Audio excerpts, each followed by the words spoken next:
Hai guys, kali ini kita coba praktek untuk mesin cuci ya. Ini mesin cucinya bukan atas, mereknya Panasonic ya. Oke.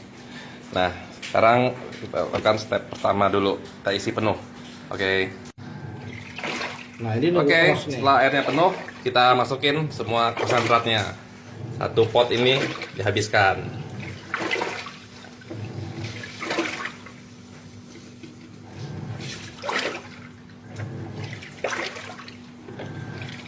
Oke, kita tunggu 10 menit ke depan. Bro, ini loh hasilnya. Baunya. Hah? Nah, ini setelah sekitar setengah jam kali ya, baru setengah jam kita tungguin. Setelah diputar tadi, ini hasilnya. Kelihatan nggak ya, kerak-keraknya keluar semua. Hitam. Oke, nanti kita lanjutkan lagi setelah 2 jam seperti apa. Ya.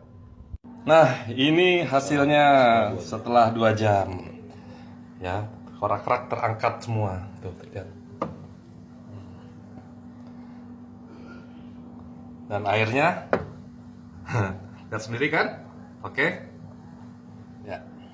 Kita bersihkan sekarang. Kita bersihkan setelah dikuras airnya. Sisa-sisa masih kelihatan